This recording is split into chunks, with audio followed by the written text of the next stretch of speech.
Forgive and forget. No. Accept it and move on. Welcome back to my channel. My name is Miranda. Today's topic is going to be on accepting and moving on.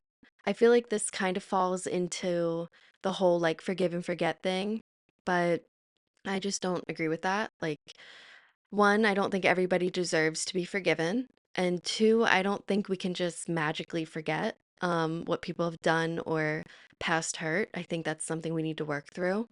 So, in this video, I want to share how you can work through that, how you can get over your past, and how you can use accept it and move on.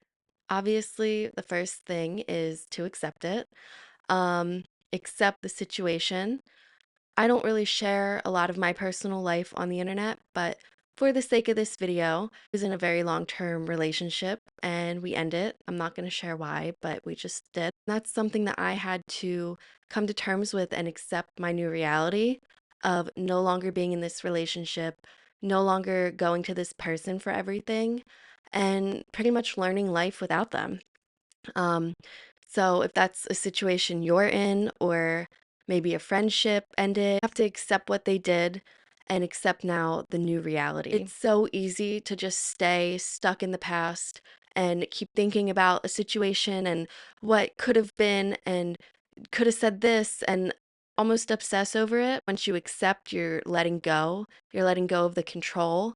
And they've linked that accepting has improved psychological health and well-being because of that, because you're letting go of the control and anxiety is lessened, less worry.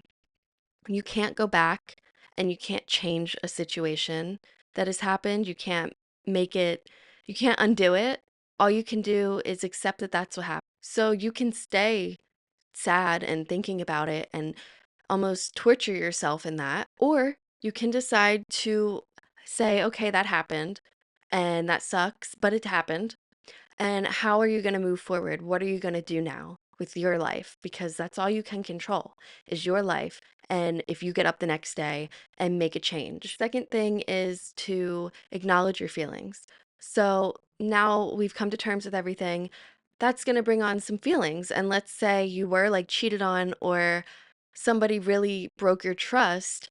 That's going to make you feel probably sad, angry. And you need to just acknowledge that and find a healthy outlet to let that out.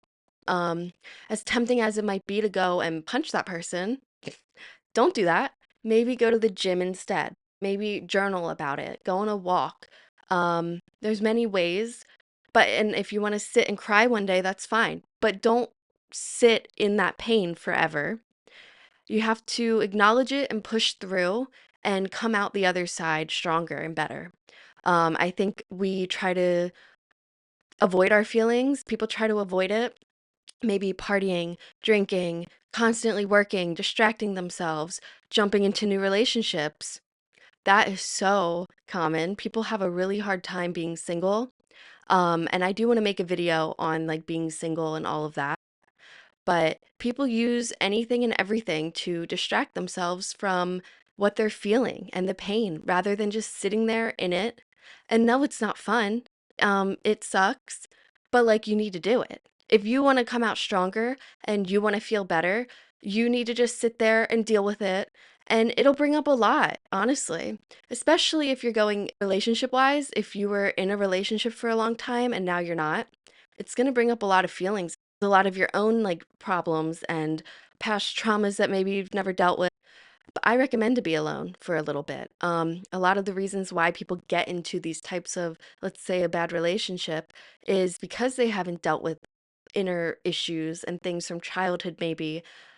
Being alone and acknowledging your feelings and going to a therapist, that like can really make quite a difference. And moving forward now, you feel better, you do better. So it's so important to acknowledge your feelings and not just distract them because they're always going to be there. It's going to follow you until you finally sit down and face it. And I guess I'm coming at this from more of a relationship standpoint, just based off of like my experience and how I've utilized accepting and moving on. My experience with this was through a breakup. And so I guess that's mainly what I'm talking about. But like I said, it doesn't need to just be a romantic relationship that this is applied to. The next thing is self-care. Now we've accepted, we've acknowledged, and now it's like the moving on part, right? So putting all that energy that you were putting into that person, that situation, maybe you felt like you needed to control it, or like you're sitting in that past pain, like that's energy that you're putting into. Sitting there thinking about a past situation and what could have happened and should have happened, and that is energy that you need to now pour back into yourself. And taking care of yourself is a way to rebuild your self-esteem. It's a way to just learn to love yourself again. We allow ourselves to get treated poorly by others because we aren't loving ourselves first and we're not taking care of ourselves. At least, and for me, in my personal experience, I did not care about myself in the slightest. I think the way I treated myself really reflected to the outside world, and I allowed myself to get treated that way. I didn't care much for myself, and I know that sounds terrible, but that's true. I just didn't care. I didn't have motivations and goals, and I didn't respect myself, so I didn't receive respect from others. Now, I've taken the time to really heal through and learn to be with myself and do things for me that I would never put up with half of the shit I used to. And if that's where you're at and you feel like people don't respect you, maybe look at how you treat yourself. So, different ways I like to do self-care.